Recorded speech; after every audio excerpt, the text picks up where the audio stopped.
Welcome to the first episode of CRM Show. Joining us today is Uday Bhosale, a transformative leader with over 24 years of experience in CX, CRM and digital customer service. Uday has built and led CX and CRM initiatives across industries, from BPO and retail to e-commerce, edtech and manufacturing, with organizations like TCS, Next Retail, Geo Imbibe, Payback, American Express and Eureka Forbes. This is the Chettinad theme. This is why I thought the traditional attire would go well with the set. Okay, so this will be the theme for next few episodes. No? Yes. Very nice. He currently heads customer experience at Hamilton, India, driving CX transformation and building innovative home service offerings.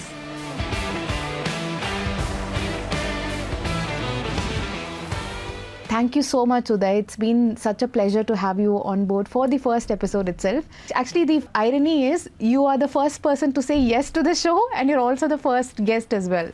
Great, thank you. Well, thank you for welcoming me at Zoho. Okay, so welcome to Zoho, welcome to Chennai. How are you experiencing? Is it your first time to Chennai or have you been here quite some time before? Yeah, I have visited Chennai multiple times earlier for my earlier experiences, and always fun to visit Chennai. Okay. And I'm so glad to visit the Zoho campus here. Okay. Amazing campus, amazing business built in the past few years, and nice Chettinad theme. Thanks, you get me opportunity to wear Indian dress on a Monday. Yeah. So thank you for that. I think this will be a refreshing thing also for your people to see you, because every time they would see you on a business attire, Correct. now I think it will be like a good refreshing view of a traditional attire for everybody who knows you. Absolutely. This is how we have to portray ourselves as Indians, not only in business but also bring out our culture where it was earlier. Yeah, true, makes sense. So I'm going to start right ahead with the first question. So you started out as a hardcore salesperson, and I think the moment you say sales, somewhere around the corner you have the medical rep thing also come in. So you started your journey as a medical representative in the sales field. So at that point in time, what did sales mean to you? How was it like getting ahead into the domain of sales and CRM altogether? That's a great question. I mean, being a salesman and then moving to customer service was quite a different journey altogether. However, during 1998, when I did my graduation, science graduate, of course, the market was not that great, and medical representative was the easiest way to get into the business fold. And I used to meet doctors every day, and the aim is to ensure the secondary sales to the medical store nearby. And the way to do is, a doctor meets around 15 medical reps a day. Yeah. How would he remember you and your brand was important. And to create that, you have to ensure every experience you have with a doctor is remarkable. So once you meet a doctor, you talk about your drugs, your medicines, and the formulations. You also follow up with them. And that time, what I started using CRM briefly in my life without knowing it is started to engage the doctor community digitally, capturing their email IDs, and on weekends sending emails to them, thanking them for their time, and of course promoting our brands and the history behind the product to be used. And it was something new that time, and few doctors caught onto this trend, and they started remembering me that yes, Uday from so and so brand, and I could see quarter on quarter increase in my sales at particular area I was looking at. We're talking about 98, right? 98 to 98 2000. and you started already implementing digital tools? I didn't implement it. It was just an email which I was sending. It's like a campaign. It's very short base, and I used to send single emails. Right. I didn't have campaign management tools that time. Yeah, But I thought, I just, before this meeting, I thought, and I thought back, taking a step back in my life, and I realized that I had done this. I didn't realize that it was part of a CRM tool as such. But yeah, it was something which I did, and try to do something different while doing sales job in my first profile. Right. Then I think in 2000s, when the early BPOs came into India, BPOs were mostly outsourced centers, helping customers, supporting customers in US, Canada, UK. So I was with a company called eFunds, which is currently known as First Data, I guess, where we used to help customers who used to see TV ads or infomercials on TV and help them take the order and provide customer service, mostly orders. So we had a simple CRM which was looked like a DOS screen, right? So you enter the customer's mobile number or the phone number. Based on that, we get the PIN code, and with the PIN code, we can create a customer's profile. It looked like a normal DOS Sybil CRM, where we take the customer's address on the phone, verify it, and then take the payment to the credit card. So I was working with this process for a company called West Telemarketing, selling everything like Naptol in India. So ab rollers, phase 4 insoles, and multiple products which were aired on TV. I worked with that process for 2 years, and then I moved to a banking process called SCAN, which was a banking fraud arresting process, where in US you can write checks at the store, like at a Kmart or a Walmart. So to avoid check fraud, any fraudulent activity can be captured at a store. So it was a mechanism through that network, and I was working with that process. Again, the CRM a bit evolved. I could see some web pages where you can see customers' information, check information captured, a bit better than the DOS screens 2 years back. So your career journey as it advances, so was your the CRM journey as in the well. world, right? Yeah. So did you like it actually? Because you started out as a salesperson, then you're going into a BPO where you're like offering service or collecting information or trying to sell the product online to somebody, at least door-to-door sales, to someone who you didn't even know on the call. So did you actually like it? Yes, I was fascinated by technology always, and I always thought why a medical rep has to carry that huge bag with samples and a huge catalog and show pages one after the other. And I thought, why can't somebody have a tab, a screen, a laptop? And it's happened right now. I went to a doctor recently. I could see medical reps coming with a tab, and that of course changed in 20 years. But I also wanted to do that earlier, and I was fascinated with the way technology was evolving, and the CRM screen, I never knew what future would be. I thought the DOS screen is the best the world could have, but every year things got changed, and I can talk about how I've seen CRMs evolving, right from those DOS screens to basic web pages, then the pages I've developed with Next Retail, and now we have Omnichannel, social media, and which was just descriptive. Now we have predictive and prescriptive as well, CRMs, which can we don't even need humans. AIs can do everything. Yeah, very coincidentally, the promo that we are shooting for the show is also about how CRM has always been a part of our lives, but it's just that we never gave it a tag. Like Correct. Person who you'd probably go to the same shop every time, and the person would remember you by your name and the choice of the product that you would get. Every business, I guess, should know their customers. How has sales evolved? Because from door-to-door marketing or sales approach to with the help of technology, how has that spectrum been? Because you've seen both sides of it. Yes. So how has that evolved? Yes, so now acquisition in the sales cycle has changed a lot. You seldom find customers going, customers allowing door to door. So it's mostly acquiring or capturing customers online. So customers now, if you want to buy a camera, you'll search online, and then you convert them either to a store or online. So my recent experience with Eureka Forbes, for example, we used to get leads recently through online channels, through our website, through social media. Those leads are then acquired and validated through our call center or through automated mechanisms to save costs. And then those leads based on the PIN codes were shared across with our field sales team, who will visit the customers at the time of choice and show a demo, create the sales urgency and sell the product. So I think the entire journey has moved from online, but ultimately customers are still wanting that physical touch where I think most of the sales happen. Right, got it. So we are in a way blending two different domains together. One is sales, one is service, right? So in a way we are saying that both of it goes hand in hand, and your evolution also is heading us towards that. So my next question would be about your experience in Eureka Forbes, where you've been in the customer service angle as well for the water purifiers.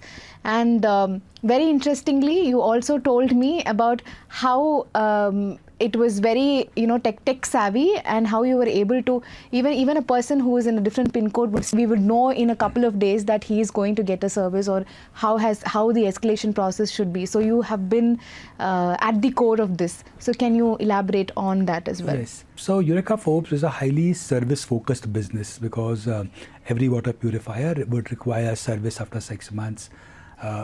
And we used to get lots of business by selling AMCs through the call center, through online and offline channels. The biggest achievement, I would say, is converting customers from traditional contact channels like the call center through digital self-service channels. Really helped save on cost.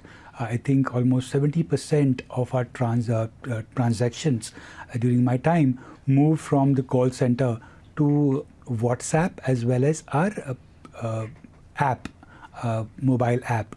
So many customers who used to call the call center earlier now just fire up their app, see the next service available. And the app was powered and connected with the CRM in such a way that they can select the time of the choice, where they want service, which day, what time, and they also have a choice to select which technicians they would want to visit their house. Because a technician for a water purifier, you are allowing a person to visit your home, not only your home but your kitchen. He has access to your kitchen. So you'll have to verify those people who are coming, visiting your house. And we had a very close-knit community of technicians who worked for Eureka Forbes, and they have been working at the households for many years. Many customers know our technicians, and they of course prefer those. So now with the app, instead of calling the call center and going through the IVR, he could just fire up an app and fix up a time on the app, and we provided service as expected within 1 hour as well. So we had run a program called Gatiman during 23, and where we ensured 1 hour service delivery for customers who are demanding 1 hour service. I think almost 85% of our service complaints were resolved within 24 hours at Eureka Forbes. And that transformation happened with implementing CRMs, using CRM flows in multiple ways, like digitizing our assets. For example, earlier days, if you remember, there used to be a paper card where technicians used to come visit your house and do a service, and you do a signature on the papers. We removed that post-COVID, during COVID, and we had digital cards now available on your app as well, where you have a track of when service was done, and you can of course schedule your service next time. It also gave you a reminder for mandatory services on time, and also give you reminders when your AMC is expiring, so you can buy AMC. We did lots of analysis based on customer evolution, or the probability of customers buying an AMC next time. So we used analytical tools to find high probable customers who would be interested to buy AMC before the current AMC get expired. So we did targeting campaigns starting from 60 days post the AMC expires, targeting campaigns on WhatsApp, reminders on the app, and we converted customers before the AMC could expire. So I guess a good chunk of business which used to happen offline earlier, we were able to convert it online. So I want your domain expertise in breaking down the customer life cycle for us. So the customer life cycle starts from acquisition, then we have activation, then we have retention, and then we have the loyalty, obviously, advocacy. Talk to me about how these journeys happen. And the role of sales plus CRM, how does it evolve? And this is for our audience to understand at a ground level on what actually happens from a company's perspective when you are heading service and CX for them. Yeah, so any organization where a CRM has to be used to the best potential, they have to ensure the entire cycle, customer life cycle is completed. So first you acquire customers. When you acquire customers, you provide a promise to a customer. So are you able to achieve it into the entire life cycle? Something which you have to manage. So when we acquire a customer, you make a promise to the customer, you onboard the customer. Customer shows his interest first, you have a first conversation with the customers, and then you explain the product features, and when the customer gets interested, you actually do the sale. So now there are many pitfalls which happens here in the rush of completing the sale to the sales reps, capturing incomplete product details, incomplete addresses, which would further lead to dissatisfaction. So you should have controls in your CRM such a way that you don't capture garbage, because it's GIGO, garbage in, garbage out, right? Yeah. So we have controlled processes in whichever CRM which you're working with, where you mention and verify the customer contact details, customers' product details are captured properly. If a customer is using an earlier product, it is decommissioned properly. For example, you might be using X purifier earlier, now you have upgraded to a Y purifier. And next time when you want a service, you might get reminders for both X and Y. So you should have a CRM which could decommission this product altogether. So if you think about all those possible permission combinations when you onboard the customers post-activation is done. Once the customer is onboarded, you provide him details on how the product has to be used. Can we coach him? Can we provide him inputs on how to get the best out of product? So something which we have implemented at Eureka Forbes as well is a demo. Most of the electronics would require demo nowadays. So vacuum cleaners, we made a studio like this in one of our call centers, where we have a studio set up where two of our call center agents creates videos, post setting up time with each customer's schedule is created. There's a studio with the camera where each feature of the product is explained to the customer. So customer has the option now either to take an offline demo, somebody visits their house, or schedule their time on an online demo where he can ask questions and understand the various features. So onboarding customers through these channels and ensuring the customers are explained about your product features is important. Right. And then this helps to build advocacy. Yeah. So now this customer knows that this brand who have invested in was not only gave me good experience pre-sales but post-sales as well, and also explained me about the various products. At that time, we also run campaigns like refer your friend. Yeah. So if he refers a friend, there he gets, of course, some points which he can ensure he can referral programs. Yeah. Those programs can be run to acquire more customers, and then that's how you build loyalty. When you're talking about communication, making the best use of CRM, especially for communication, because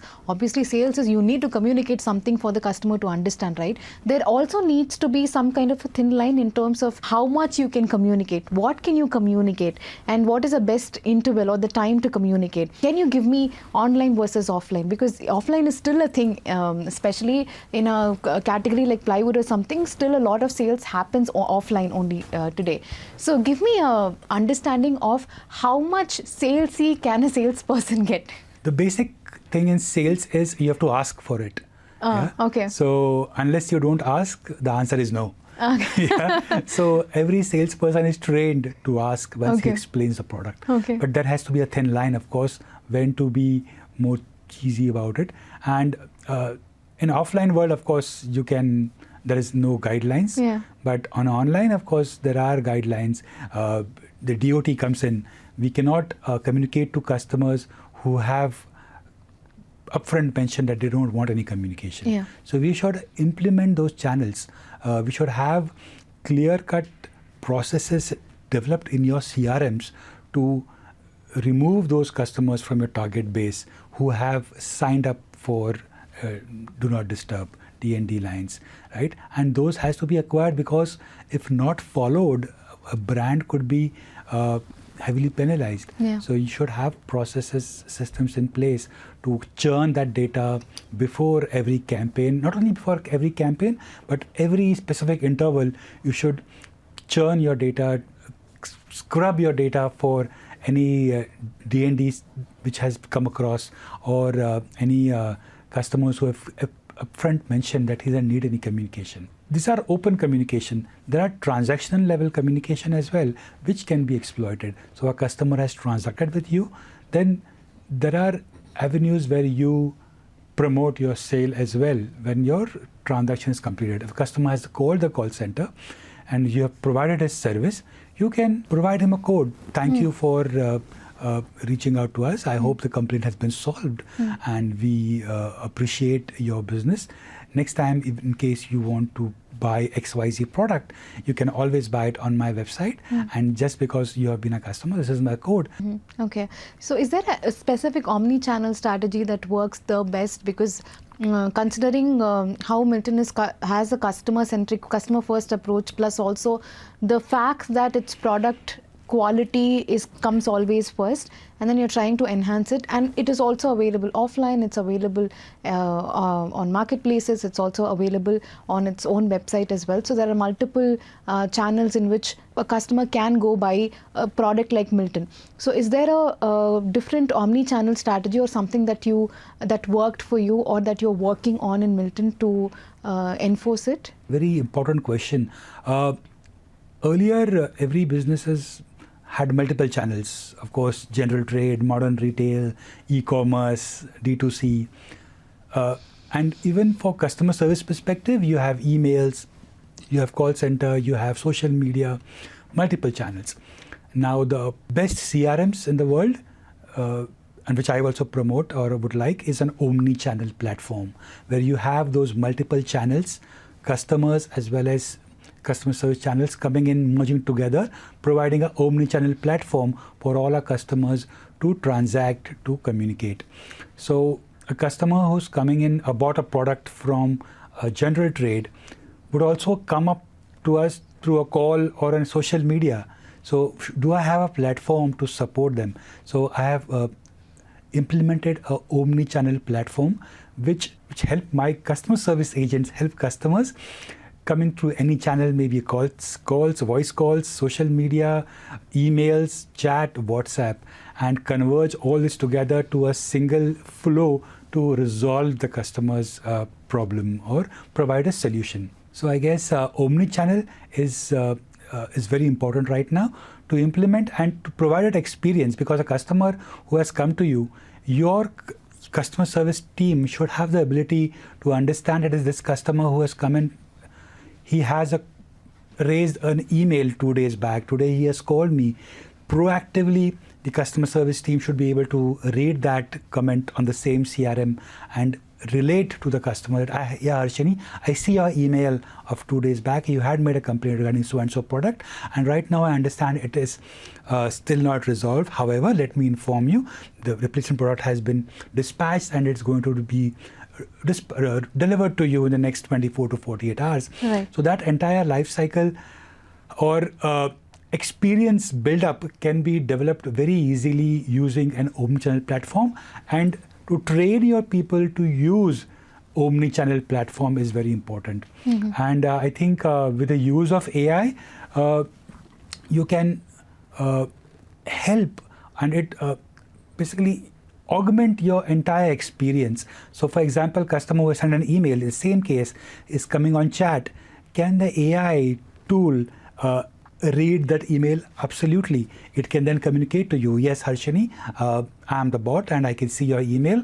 And instead of moving to an agent, using an omnichannel platform with an agentic AI or a generative AI, resolve the customer concern on the call, on the email faster, as provide a very personalized approach faster. So I have always been seeing that saying these sentence or a term in past sessions I have had.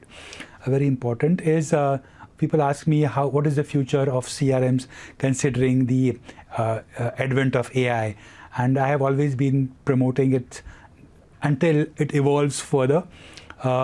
It's going to augment the humans, and AI is going to work together. And I give an example of a Hindi movie called Border, where one of the Air Force pilots in the movie says, "Hum hi hum hai to kya hum hai, tum hi tum ho to kya tum ho." So AI and the customer service humans will have to work together until next few years, until AI evolves further and emulates the human much better like a human.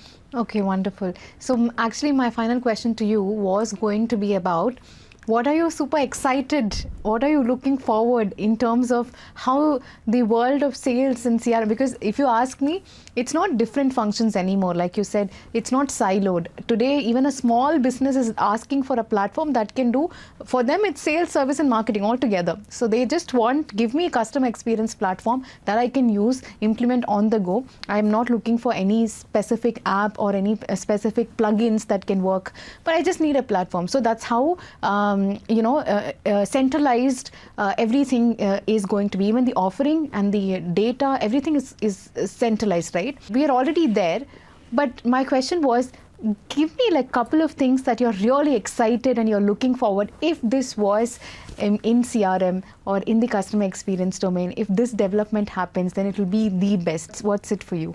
We are on the cusp of it. I mean, I have witnessed in the past 25 years drastic change in how CRM's customer experience has evolved, and I'm sure there is always room for improvement. And we have seen low code, no code platforms, and I think there would be a time very soon where a business can set up a CRM and have interface of a CRM to every department easily in a no-code platform, and also onboard AI agents based on seasonal requirements. AI agents would be evolved in such a way that we don't always need to depend on humans. Of course, humans would be required at a certain point in time, but when there are seasonal trends, for example, the festive seasons, where you get immense load on your infrastructure, you cannot scale up faster.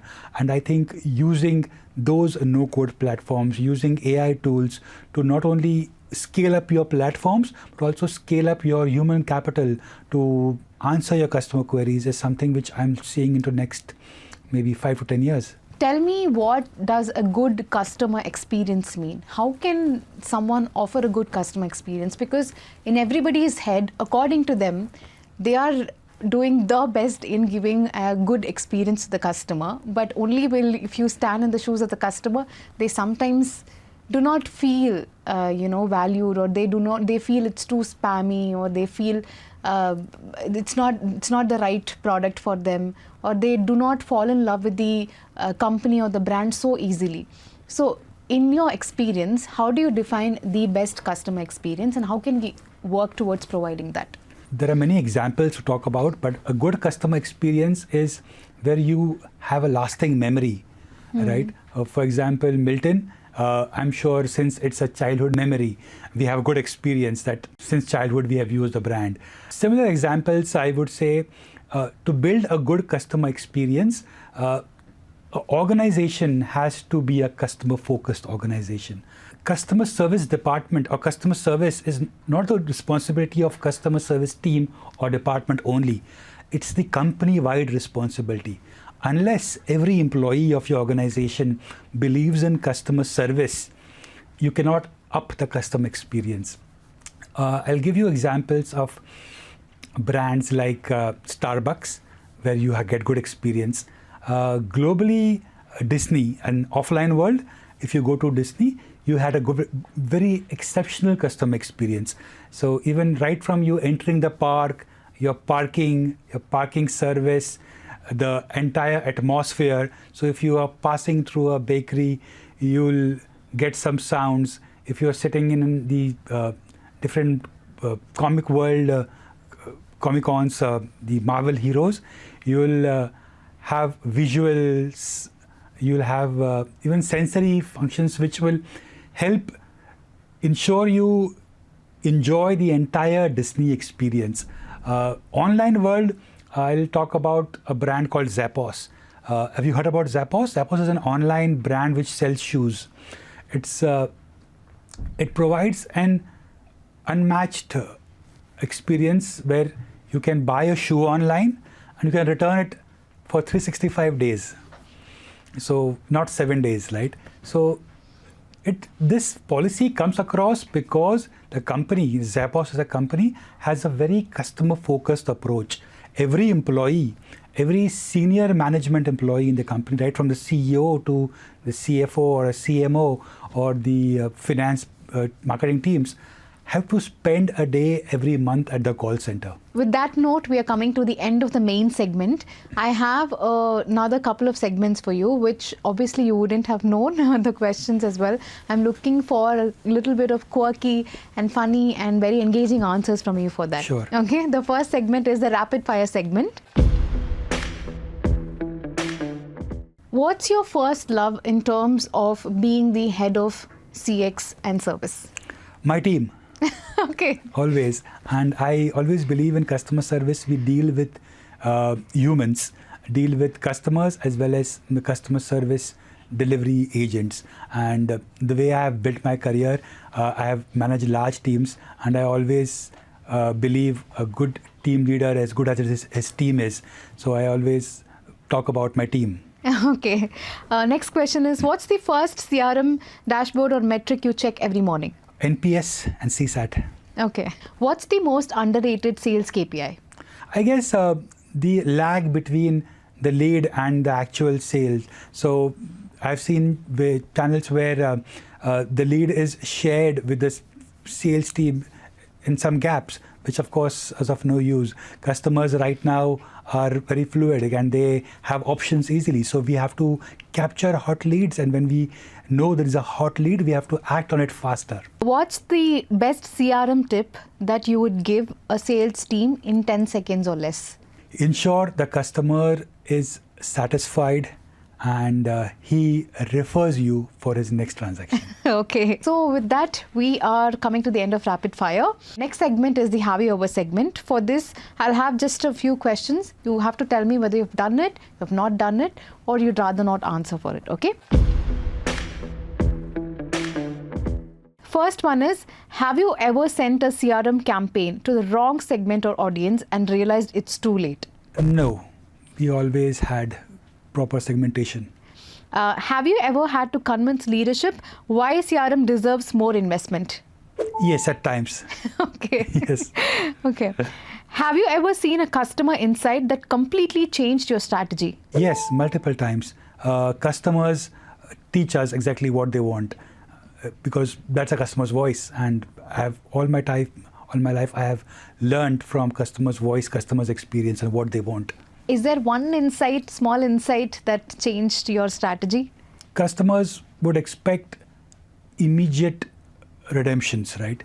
So as a business, we'll think that okay, the customer has fine to wait for 10 days, and we assume that a 10 days lead time to dispatch a product against a warranty is good enough. But customers, when we learned about customers' perspective and analyze customers' voice, he expects the same day. Have you ever underestimated the power of a particular channel and been surprised by the results? Yes. The power of digital, we thought it will take some time for customers to use app, a WhatsApp channel. And the past few years, of course, WhatsApp is there, but there is some pros and cons and cost in communicating with WhatsApp. But on your mobile apps, it's completely your channel. You can do your marketing campaigns. That we come to the end of the episode. It was very naturally flowing conversation. I did not realize that the time flew by. How was your experience here? And yeah. I mean, a very good experience. This is a very different format I have been gone through. I mean, of course, interviews have happened, but this kind of format is very new, and okay. I'm glad to be for the first one for CRM. I am a CRM person myself all my life, and I'm glad to be starting this new series for Zoho as well. Thank you so much, Uday. Since you're our first guest, this episode is also very special for us.